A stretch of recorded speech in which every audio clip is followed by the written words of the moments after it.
love Christmas personally. That's why I want to do Christmas Jack, not just Halloween Jack. So we got to give him a Sandy Claus outfit. So we start with that circle, leaving space for the beard underneath, and leaving space for the hat on top, okay? You guys ready to draw?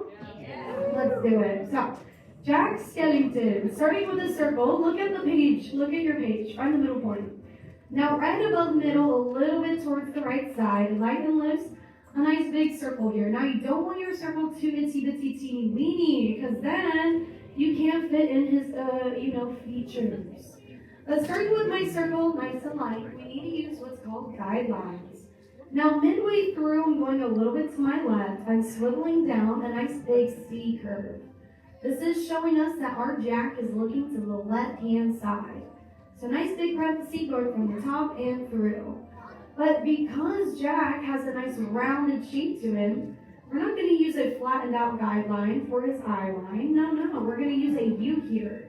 Halfway down, bring this U all the way through. So we see like a basketball turning to the left-hand side. Now we're keeping this light, we're keeping this loose because I actually draw in all of my information for our character before locking down. So on the left-hand side of my big C, my parentheses, I'm going underneath the circle, drawing a diagonal line to the left. Now I'm going to go ahead and jump and mirror that same line, allowing the width towards the neck, towards the top to be wider, and towards the bottom to be narrower. To start drawing in our beard, we're going to swivel down from the left-hand side of our circle, down to the bottom of your neck there, a nice big stretched out U. Now you're going to meet this U with another curve going from the right side now, overlapping right towards the middle. Now you do want to see some overlapping there, that's perfect. But now to finish out the shape of our beard, we're going to stretch down from our outer left-hand side, going down towards the bottom of our page, a nice little J curve. Now this J curve is starting to see the outer silhouette of our big beard. For the bottom, we're going to go underneath the right hand and swivel down towards your left, a nice big stretched out U. So this is the base of our beard here. But to start to see a curly Q, we're going to go on this upper end, right where our J is. We're going to go upwards with a nice little U here. This U is starting to see that our beard is going upwards. And to show it going back around, you're going to go on the edge of your U and do a rainbow instead. So start seeing it move in a full S curve. Now for the bottom part, you just want to jump underneath your U, mirror that same arch, creating a nice three-dimensional beard. And once you get to this outer end, you can just create a smaller rainbow, creating a small sharp point on the end of your beard there. Now this is nice and light. We did not lock this in. We want to keep this very, very formatted, very lightly. Because I want to sketch in our hat next. Now right above the left-hand side of our forehead, I'm going to bring upwards a small parenthesis. Now where my U curve is meeting my circle, I'm going to use that U curve to start building the right side of my hat with another parenthesis, seeing the outer right-hand part. Now dragging across a nice big stretched out rainbow from the points of the left hat to the right side, connect your hat together. Now the hat does ever so slightly sit inside the forehead of Jack, so you can just connect through that circle from left to right.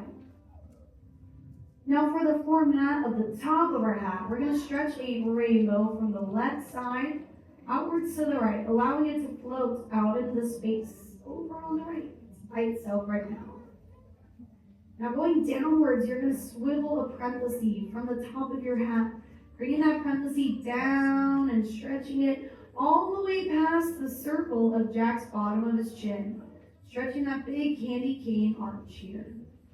Now once we get past this chin, you're going to go outwards to the right, starting to create a nice sharp angle.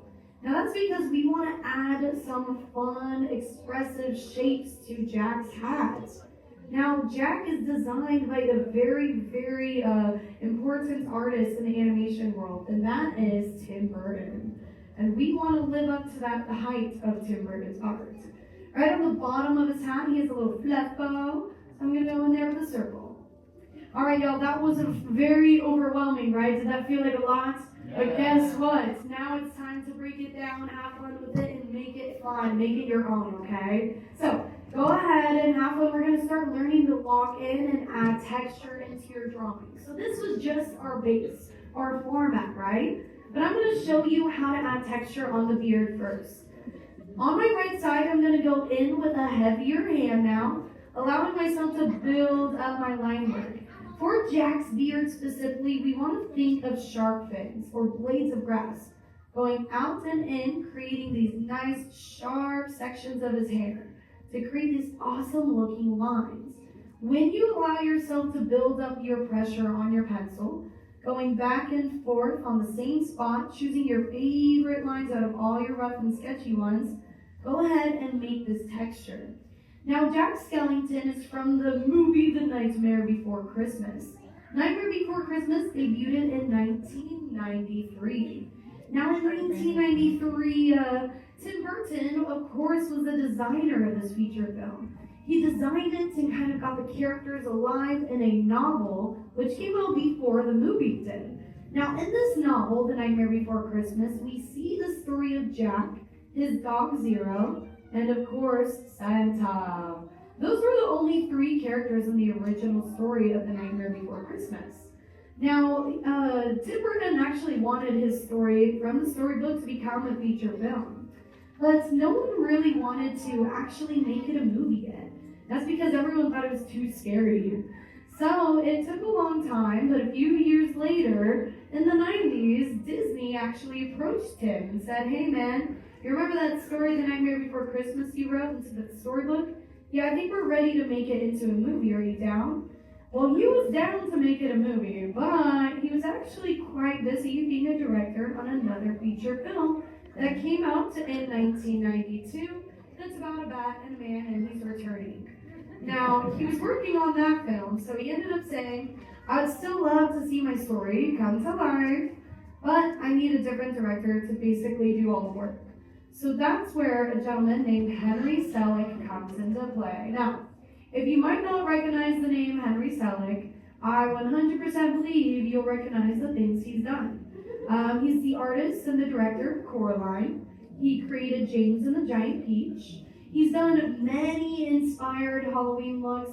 And what's that Winchell, that newer Wendelini, Winchell's and Wendell? Was it on Netflix? Oh, Wendell and Wild. Wendell and Wild, yeah. He's the creator of Wendell and Wild on Netflix. So Henry Selick has done many stop motions, many very creepy looking artwork. And they actually, Henry and Tim, worked together at Cal Arts. They both studied there. And that's where Tim Burton knew that his artwork could be entrusted by Henry Selick. So Henry actually did all the work, and I feel like a lot of people always just give this movie's credit right back to Tim Burton. Everyone's like, "Oh, I love Nightmare Before Christmas. Tim Burton's so great." Yes, he is amazing, but Henry did all the work. Tim Burton showed up on set about 8 times out of the whole time of production, which is barely anything. And especially for these films, if you don't know, this type of movie is considered a stop-motion animation. Now, for stop-motion animation, artists create real dolls that are quite big, at least a foot, 2 feet big. And artists go in there and move parts of that doll a little fragment at a time. Someone takes a photo of it. And about 24 images create 1 second of film. Now, that's a lot of effort into these types of feature films. Now, when it came to Jack Skellington, they had a vision to make him very creepy looking. But there was a few things that became incidentals to his design, such as his iconic pinstripes in his outfit. Now, originally, Jack Skellington was designed to be all black in his outfit, a black tux. But when they took a bunch of test runs and actually played back some of the animation, they realized you could barely see Jack Skellington. It looked like a floating head against the backgrounds. So Henry made the decision. He grabbed a white paintbrush and walked over to Jack Skellington and ended up painting some white lines down his suit. And they did a test run, and voila, there we go. We got that iconic pinstripe suit. Now that's a big risk to take. Once you already have made a 3D doll, and you just go up there and paint some white stripes on it, that could have been risky. What if it turned out bad? But the story became a cult classic. Now, when this movie came out in 1993, it actually kind of failed in the box office, y'all. A lot of people did not like this movie. Like, they got scared of it. They didn't think it was that good.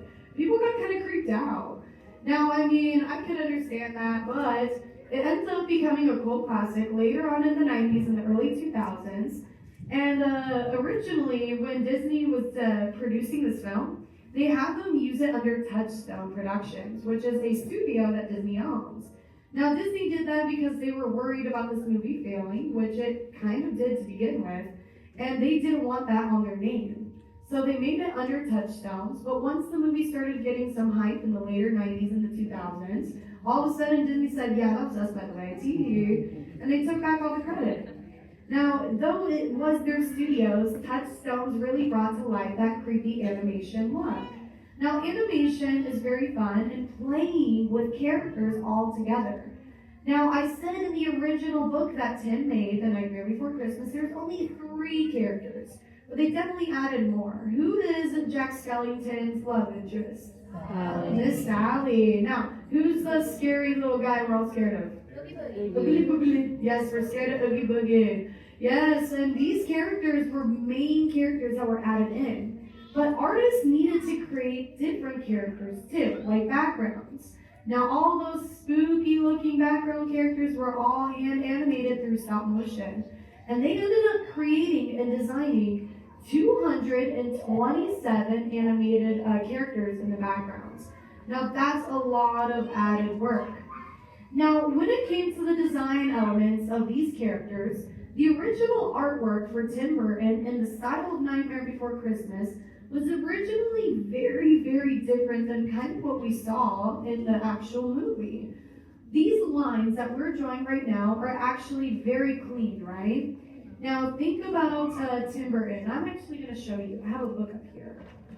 If you haven't seen original artwork by Tim, this is Tim Burton's art. So it's very suggestive, very fun. I think I have my favorite page. Yes, it is in here. Okay, my favorite page is this. That is Jack Skellington. So if you feel like your lines are not looking like mine, and they're a little bit scary, a little bit crazy, just know you're tapping into your true Tim Burton. Tim drew very organically, and a lot of people at the studios disliked that. He was a Disney animator. He worked on things in the 80s, so he knew how to be very tightly cleaned and keep his lines organized. But for his own art, he was very expressive. Now, when he hired and helped Henry hire new character designers to create the other characters that we know and love in the background, like the mayor, now they actually brought in a team of Disney animators and artists, but they said for a challenge to make sure they don't make very clean lines, make very clean characters, Henry and Tim made all the artists use their non-dominant hand to draw. So if I was up here, drawing like this, and I was a part of that character design team, I would have been fired because this would be too clean. So you would have to draw with your opposite hand. So if you feel like your character is not looking like mine, maybe you're just tapping into, Tim Burton. But right now, we got all of our outlines in to go. It's time to go ahead and wake up a character. Now, waking up a character is simply putting in those eyes. Now, Jack has some really big ovals for eyes. He's dead. He doesn't have pupils. So, all we gotta do is some ovals. Now, right on the outer left-hand side of my face, we're gonna start on this left quadrant here with a nice stretched out oval that leans into our center guideline. Now, this is where you all can get very expressive. If you want your ovals to be super duper tiny, that means he has a very baby features. If you want Jack to look scary, you can give him like frowns. I'm giving him a classic look, where his eyes are nice and prominent on his face. My right side oval, since he's in a 3/4 turn, is actually bigger and closer to us, so it's a bigger shape. At the very bottom, I'm stretching my oval out a little bit wider. Now, because I said it earlier, he's dead. We do not have to draw pupils. Go ahead, lock in the outer edge of your ovals, and shape them in. Now, guys, if you didn't know, these eyes were actually extremely controversial, especially for Disney. Now, Disney, before the 90s, every single character had pupils. They had eyes. That's because at the end of the day, when it comes to animation, us as an audience, we connect with our characters through the eyes. Now, since Jack did not have any pupils, the studio representatives were extremely nervous, anxious to say, that the audiences wouldn't connect with Jack at all. Now, Tim and Henry stood on business, and they said, yeah, we're not adding pupils. And they said, no, we need you to have pupils. And they said, no, either no pupils or no show, no movie. And so the studio, of course, that's why they went under Touchstone. They were really nervous to produce this movie. They were thinking people would be way too scared of Jack. Now, when they came out and people fell in love with Jack, Jack has some good emotions. We see him have like a midlife crisis on like a little curly cute mountain. We still can relate to him, but he still had no eyes. Now, a while later, when the next movie with about dead skeletons came out, movie Coco, yeah, that's where they got some skeletons with the pupils, right? Now, those ones, they finally got their wish. The hardest part of the drawing is nostrils, two little apple seeds, right, leaning into one another. Now, Jack's smile, it can be wicked and fun, but I start with a small frown in between the area of his eyes. Now, to start that frown, we flip it upside down, reaching over a nice big U on the right, underneath our right eyeball, and twirl it upwards, inwards, towards that hat, stretching it all the way up. Now, for that left side of that face, you're just going to bring your U into that circle, and you can combine that line into one big shape here. Going into these lines, y'all, lock it in. Go ahead and also put those little markings around his mouth. These are not stitchings at all. Like Sally, her little lines on her face are stitching, but his, they're showing us where his teeth once were. Anything else you want to add, folks, is considered extra credit. The last marking every artist absolutely needs is going to be a signature. So somewhere nice and proud, sign your work, because you all just drew your own Pumpkin King, Jack Skellington.